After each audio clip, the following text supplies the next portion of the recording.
Hello and welcome to another video from eDub's Services. My name is Kit Lacey and today we have something extra special for you because nestled behind me in the eDub workshop, you can't quite make it out, but there is a very sneaky electric conversion that I am very excited to share more details with you today. Today is all about our latest electric conversion, which is a Morris Minor 1000. And what we're going to dig into in this video is I'm going to go through all the nuts and bolts of this. So this is a techie video. If you're really interested in all the kind of behind the scenes stuff, how it's going to be put together, then this video is for you. We will probably do a future video on some more experiential stuff with the Morris, so how it drives out in the real world. We might go talk to some people about what they think of an electric conversion of something as iconically classic as a Morris. But this video is all about those nuts and bolts. We're going to dive into battery pack specifications. We're going to go into the motor and the unique way that eDub have built the drive unit drive system. We're going to go into the charging. We're going to go into some of those extra little features that make it just such a brilliant conversion as well. And we're also going to go into price. Don't worry, that number will be mentioned at the end of this video. So stay tuned and let's have a look at this gorgeous Morris Minor.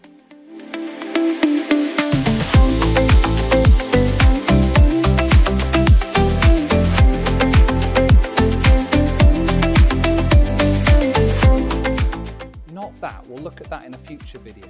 This is what we're looking at today. This is a Morris Minor 1000, not a 1000 anymore. We might have a competition about what the 1000 now stands for because it has still got some detailing of the 1000 that I think should remain. Maybe it has a different purpose. Isn't she gorgeous? Now, a couple of things about the original vehicle. It's a soft top, of course, which is not original, but it's absolutely gorgeous. It's really, really lovely. And for beautiful sunny Yorkshire days such as today, it's absolutely ideal. It's absolutely glorious. We have the top down the whole time.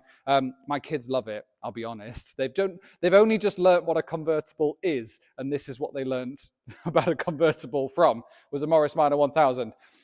It's a two-door. We will go into the specifics about where everything is placed in just a moment, but I just want you to marvel at it for a moment because it's absolutely glorious. Now, what we have done as well is as part of our electrification system, I'll go into where the bits are in a moment, but we've also done quite a bit of kind of balancing work to the vehicle as well. So the vehicle itself came to us and it was already pretty gorgeous, but because it had been kept, the customer lives by the sea. And so over time, it had just started to get a little bit of kind of patchiness of some rust spots. So there was a little bit under the rear seam at the back here. There's a couple of bits on the front where the cold, the weather and the salty air had just got under the paintwork a little bit. So this went for restoration at one of our partner garages. So we project manage all of that for our customers and came up an absolutely brilliant job. You wouldn't notice that it's had any significant work done to it. But we were so pleased to get that back in such a great fashion.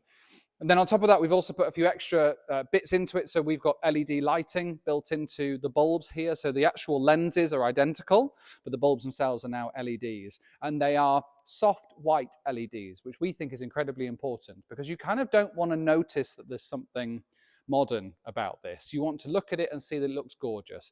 Personally, I'm not a massive fan of the garish white headlights or anything that looks a bit futuristic. I think that takes away from the beauty of the classic. So what we elect for is to go for classic LEDs, but keeping the lenses identical. So you'd never know, except for the fact that they turn on instantly and they're really bright, which is very useful. But we've also done a lot of work so following the conversion, we tried to keep the weight ratio as similar to what it was originally.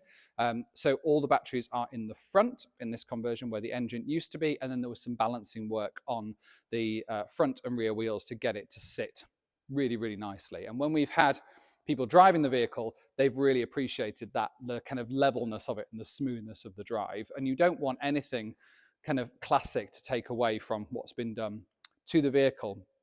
But absolutely gorgeous. We love it to bits. The interior is fantastic, which again we'll go into in just a moment. But let me show you the interior actually. Let's do that next. So let's see what is making this interior so fantastic and see if you can spot the changes that have been made from it now being electric.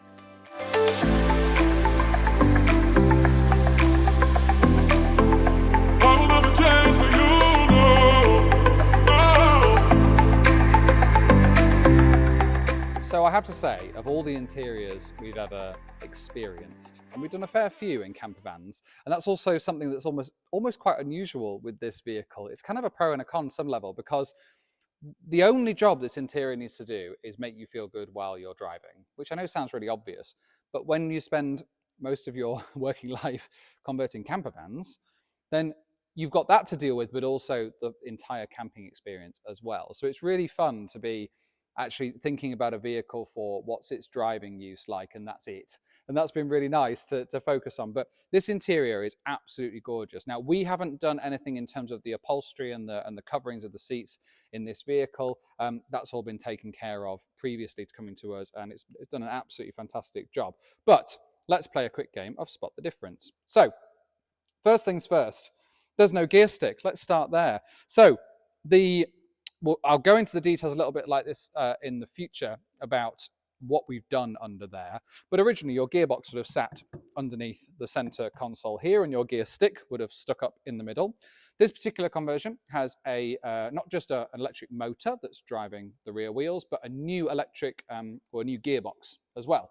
And it's a single-speed reduction gearbox, which is you got your input into one end and your output out the other end, and there's a reducer gear in between to make the ratios right as they come out the other end, and that's it. So we put some oil in there and we bolt it all together, and it's very straightforward. So less moving parts, so less things that can go wrong, but it means it drives basically like an automatic. So you don't need gears anymore. You also, of course, don't need a clutch. Now, the lack of clutch is actually, in my opinion, quite nice in an old vehicle like this, especially a small vehicle like this. Now, if you've driven old vehicles like Morris Minors, or we did a BMW 700 conversion in the past that had this same problem, where maybe people in the 1970s just had smaller feet, narrower feet. I don't know, but I felt like there was no space down there to get both my feet on top of any pedals. Maybe that was just me. None of that problem anymore. So my left foot, as I'm driving this Morris Minor conversion, just sits there lazily doing nothing because there's no clutch anymore. So that's gone as well. Part of our conversion, because of the shape of our motor setup. Now, the original Morris gearbox took up the entirety of this column, this central console underneath the middle. And the end of the gearbox, so the flywheel section, was up against the bulkhead that then obviously connected to the engine in the front. It was a long gearbox, and all of that length we've been able to fit not just our new gearbox, but our electric motor as well. So instead of having just the gear section in the original Morris, that space is now taken up with the gears and the motor, which is a really big deal for a couple of reasons. One, it's obviously space. That's where the drive system used to go, so let's put it down there. But that also has meant, and we'll get to it, the battery box can take up the entirety of that front engine space and doesn't need to take up any other space in the vehicle, which is a massive benefit. It's a much simpler installation for our team here at eDub, and it comes with just, again, the weight ratios are all better. You're not compromising any extra space. It just ticks so many more boxes. Now, this will be for the very few of you, is that the body panel that goes over the original gearbox is removable. So if you've ever if you were curious and you stripped a Morris down to its knickers underneath here, this piece is removable. So the piece that goes over the gearbox can be taken off. We remove that piece, but because our electric motor is slightly wider, or more importantly, it's got high voltage cables bolted onto the top of it that mean it just needs slightly bulkier space. But this is a covering, it's nothing structural, so we can remove that, and then we have one of our fabricators who makes an aluminium replica that fits the exact same space but is slightly broader to accommodate the slightly larger motor underneath. But that also leaves us with a nice flat section on the top where your gearbox used to be, and I couldn't leave it blank. I kept staring at it and thinking it just looks like something has to be there. So there you are. You've got a beautiful solid wood mahogany cup holder instead. I think it's absolutely gorgeous. So that's come from our tried and trusted cabinet maker friend Edward Daniel, who's just the best at this kind of stuff. And I said, can you make me a cup holder and put it in there, because I need something that will kind of void that space. I think that fits in absolutely gorgeous, and we've tested it with many cups and it works really, really well. So moving up, and we'll come to our heater system. Now, this now has electric heating. So originally, and this is something that's missed sometimes in electric conversions, is you're heating in a regular vehicle comes from the warmth of your engine. Now, technically, that's wasted energy. You fill your car with petrol, and it should get you where you need to go. Instead, petrol is an engine is very inefficient, and it creates a lot of heat, and that heat is then taken advantage of by the manufacturers and thrown onto your face. But if you don't throw it onto your face and close the vents, the heat is still being made. It's just wasted energy. So a percentage of the energy that comes from the petrol is not actually turning your wheels. It's just making the engine bay hot. With our electric system, that is now running off the 100-volt system that's in the front, and that is an element heater in the same setup as it had before. It's got a fan on the back, it's got an electric element heater in between, and then our own custom box on the front, and that's doing the same as it did before. So it's got vents that blow up onto the windscreen, vents that blow down onto your feet, a couple of vents on the front that blow onto your face, and it's really simply controlled. You've got on off, and then you've got a 1, 2, 3 speed to blow that more efficiently. But I think it looks great, and more importantly, something like that could look really ugly, but we've made it in a way that looks like the original, and so you barely notice it. But the heat is very efficient. Moving up again, so the kind of dash console here, again, you would look immediately at that dial and possibly wouldn't notice anything. And it's that second glance syndrome that we like to create. You'd look again and go, hang on a second, there's something different about that dial. Now, this is encompassing your speed, but it's also encompassing your state of charge as well. Now, this particular conversion is a 19-20 kilowatt hour battery pack, and that will get you between 60 and 70 miles range. That's real world range, that's not wind tunnel range. And so we've tested that, and it's really efficient right the way from 100% down to about 3% is the safe place to stop. So the state of charge gauge would show you how much more you've got left on that, and then the speedo as well. And we've done that again in a similar to the LEDs, we've done that in like a soft white, so it's not garish and bright in your face, it's just a nice off-white color, which is really smart. The controls underneath are very similar to what they used to be. The only exception is this far switch here is now your eco switch. So the electric drive system has the ability to run in eco mode and what we like to call turbo mode. So with this little pulley pulled out, that's now in eco mode. That restricts your acceleration and restricts your top speed. So for pootling around the back roads, exactly the thing that a Morris Minor was built for, it's absolutely fine. If you need more speed, you push that in, it gives you better acceleration, but also means you can keep up with the traffic on an A road going up to 60, 65 miles per hour. But it just gives you that ability to do that. But I will admit, going up to those speeds in a Morris Minor, the Morris itself doesn't like it. It doesn't. It makes some funny shaky noises, and that's nothing to do with our conversion system. It's just a Morris was not built to be going at those speeds. So for the most part, as most Morris Minor owners would understand, keep the eco mode on and just drive it like fun. It's just a really, really smooth system. The key system is again identical to what it was before. We haven't changed the barrel at all.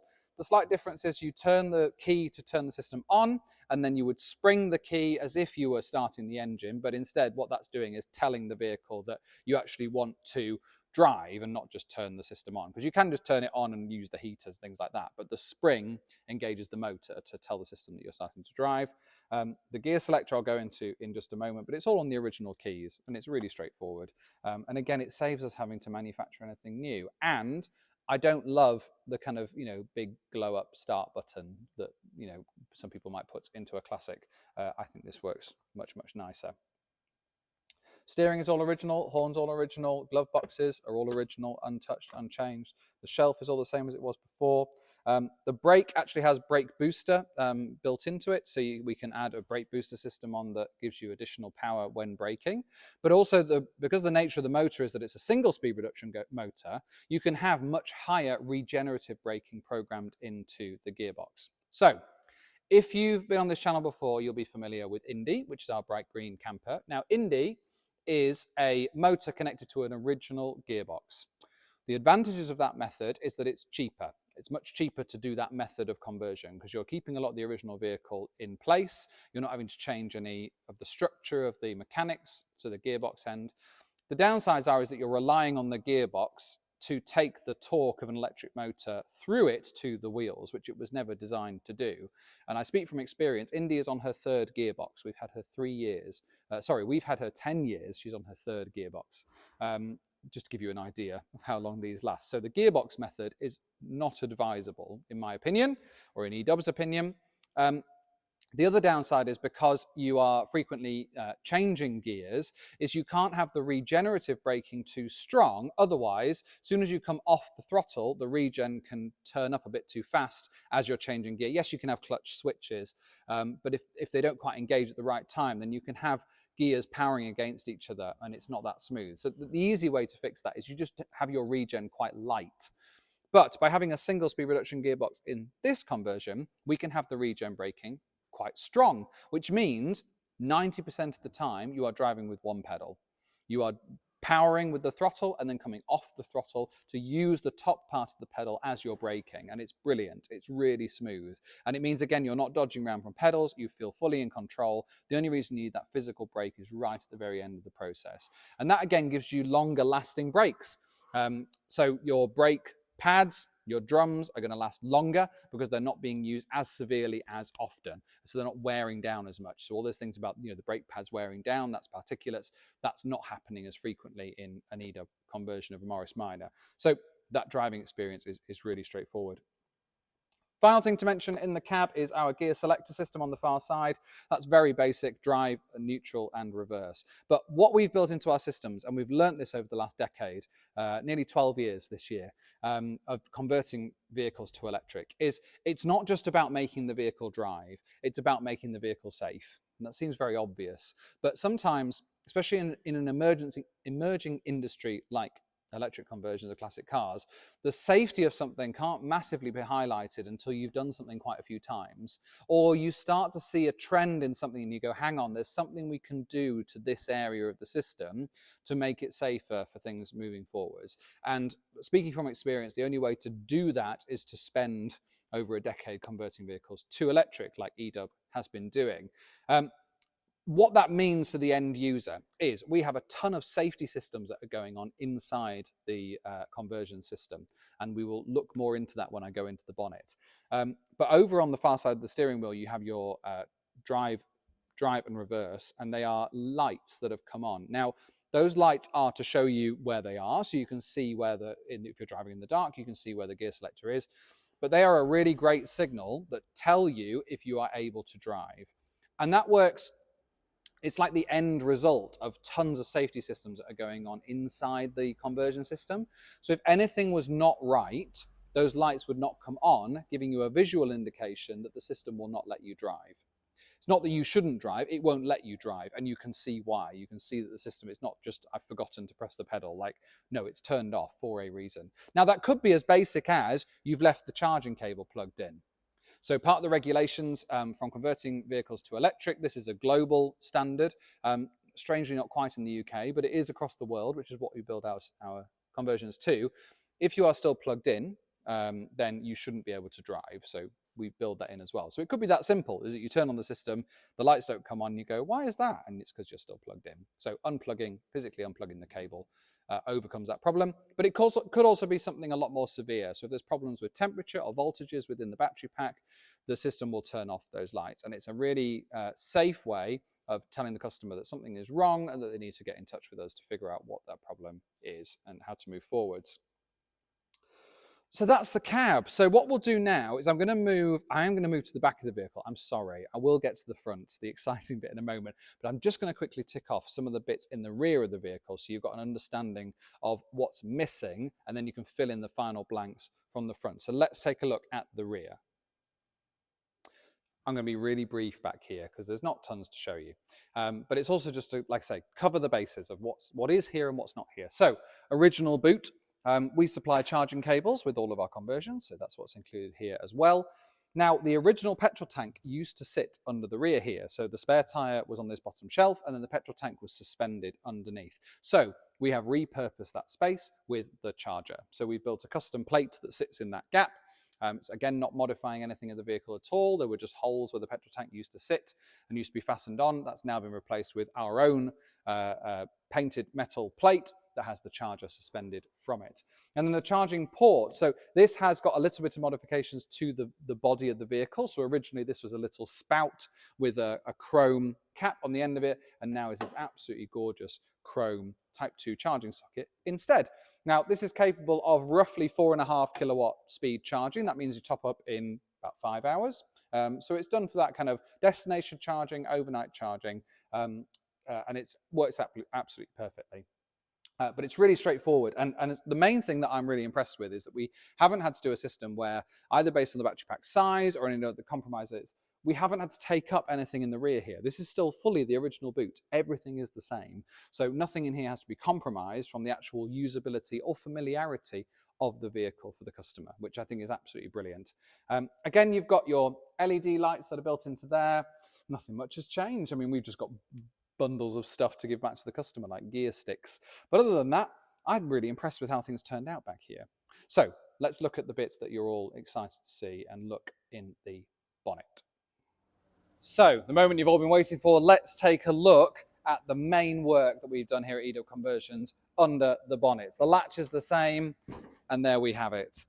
This is our E20 conversion system. Now, the reason we give it a name is because, as we've learned over the years of so many different types of conversion that we can do, the kind of core technical ability of each system is identical across different platforms. So something like what you see here, which we would call our E20, can be slightly modified to fit into other vehicles. So if you've got another classic vehicle that's a similar shape and size to a Morris Minor, we would propose our E20 system. There are various choices within that of whether you want low voltage like this Morris, or coming soon will be some high voltage systems capable of rapid charging. But the cube that you see here will be roughly the same. And that's really important because it means we can get conversions turned around quicker. We can spend less time and money on design. So what happens with this, just like many of our other conversion systems with camper vans, is the main battery box setup remains identical across any E20 conversion, but the subframe underneath varies depending on the vehicle. And that's for two reasons. One, as I said before, is it keeps the engineering and the design minimal, but it also means that we attach these onto original engine mounting points, which is very important for the DVLA and also for the value of the vehicle. So there have been no structural modifications to this vehicle at all. Everything we have installed has gone into original mounting holes and original places where heavy bits and running gear used to be. That applies to the system that you see here, which is connected to engine mounts, but also to things like the drive unit and the gearbox that we mentioned earlier, which again is connected onto original mounting holes underneath. And it's a really big deal for us to be able to achieve that. So what you see here is the battery box itself. Now that's mostly batteries. There is a top shelf on top of that, which is your battery management system and some contactors that are guiding the voltage from the battery pack safely through outside of the box to get to the accessories that it needs to power. So it comes out on these two orange cables up the top. Those are connected onto this, which is a inverter and a controller for the motor that sits underneath. That is doing a handful of things. It's, like I said, it's controlling. So it's receiving all the signals from the gear direction and the throttle response and the eco mode, and is then transmitting that into AC power, which is going down onto the motor, which is nestled and tucked in underneath. So everything you see here, as I said before, the motor comes right up to the bulkhead. So all of this is ended. This isn't the top of it. This is all battery pack, right the way down to the base of the vehicle. A couple of little modifications as well when it comes to other extra bits and pieces. So you've got the brake servo system, or the brake diaphragm needs to be moved ever so slightly. So we just create an extra bracket to move that up a bit, but that's absolutely fine. Where the starter battery used to go, we don't need a huge starter battery anymore because it doesn't need a crank to start an engine. Instead, we can get away with a much smaller 12-volt battery, and then what we call our ECB, our eDub control board, which sits snugly next to it. All super accessible, all with the built-in isolator, which was in the cab in the glove box originally. So if you're leaving it for a long period of time or overwintering, you can turn that key and leave it nice and safe. But we test all of our systems for parasitic drains on the 12-volt systems anyway to make sure we catch those sooner rather than later. The original fuse board for the Morris, which is the same as it was before. So again, we haven't modified any of this classic loom. All we've done, as we said, is we've replaced the bulbs themselves, but all the wiring is identical and the fuses are identical. Also, we have a few extra, so all this kind of little bit of the wiring looms here that are taking lots of connections from the cab through to the battery box, through to the controller on the top to make sure that everything's tidy and stays nice and safe. On the far side there, you've got your DC-DC controller. That's effectively your alternator. So that's taking your battery power from the main battery box. In this case, that's 100 volts, and changing it down to 12 volts to keep your 12-volt battery topped up. Now, that works when you're driving and it works when you're charging as well. So again, if you're charging and the vehicle is on because it's actively charging, that's going to keep your 12-volt system topped up as well. It is weird that we still need a 12-volt battery. People ask that question a lot. Do you still need a 12-volt? Yes, you do, because effectively there's now lots of little mini computers all over the vehicle, and those need power to switch on. So although you've got a big battery box that is doing a lot of your power, it needs a tiny little battery just to tell those systems that it's safe to turn on. So you need a little battery to get started. Once the big battery is engaged and working fine, the little battery gets topped back up again. Really straightforward, really simple. All our cables are orange, which is high voltage. They are technically high voltage at 100 volts. Anything over 58 volts counts as high voltage. And those give people a really good idea that there is anyone coming to the vehicle in an emergency situation or emergency services know immediately this is high voltage, and so can take the appropriate steps to deal with the vehicle. We also have safety disconnect on the side, or a service disconnect. So this piece on the side is the final piece that we fit, but it's also another great way of isolating the vehicle completely, making sure that no high voltage, it is impossible for any high voltage, any 100 volts to get out of that battery box to anywhere else in the vehicle. So if the vehicle, again, is being sat for a long time or is being shipped somewhere, we have this sometimes when we're shipping vehicles, is we remove the high voltage disconnect, service disconnect, and we ship that separately. Keeps the vehicle a lot more protected from while it's in transit. But that kind of summarizes what we got here. Underneath the vehicle, as I said before, we've got our gearbox unit and system that's working underneath. But ultimately, this fits beautifully, I think. And it's in a really innovative kind of clamshell design. You can see the attention to detail that's gone into from eDub's designers, like taking the corners off these front boxes because it doesn't quite fit under the nice domed bonnet. I hate domes. They make things really awkward. I like nice square spaces like camper vans. But the Morris having this beautiful domed bonnet means we've had to take a couple of the corners off, and that's part of our design process that we've pulled together. So we've done this, a few times now in the Morris. We've obviously got tons of experience from the other vehicles, but I think this is a really impressive piece of kit, and I'm really pleased with how it's come together. I'm really proud of our team, of the work that they've done to bring this to fruition, and it's just been a lot of fun, and it is genuinely one of my favorite ones to take out, especially in this gorgeous sunshine. So maybe another big question that you've had spinning around your mind while you've been looking at this, or I hope at least I've distracted you with how gorgeous it is the big money number. So we're very honest here at eDub, and we do try and give you the information that you're after, because ultimately, if you've got a budget of a certain amount, then you can find this interesting, but it might not be possible for you to afford, and that's absolutely fine. We know that this isn't something that's for everybody, and we know also that there are some purists out there that may look at this and go, this is awful.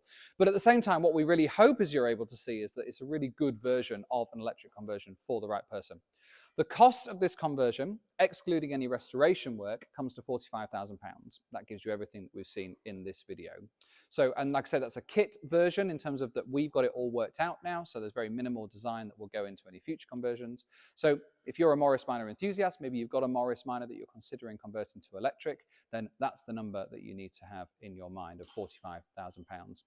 Like I said before, we can manage any other work that you want doing to the vehicle. If you do need restoration work or paint work, we have partner garages that are brilliant at doing that, as this vehicle will prove to you.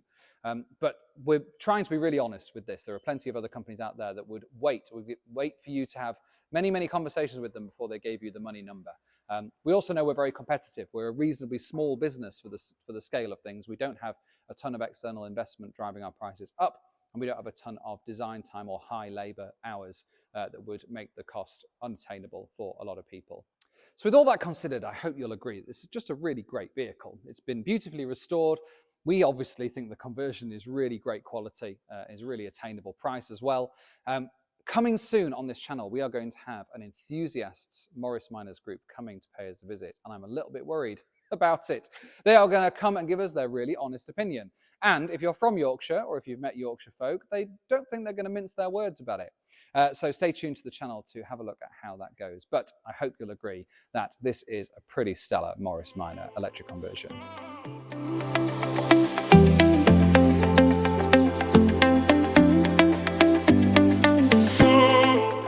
Thank you so much for watching this video. We hope you enjoyed it, and we hope you found it really interesting. What we found looking back over our videos over the last what feels like a decade of making these videos is people really enjoy the techie ones. Who would have thought? So hopefully that's you.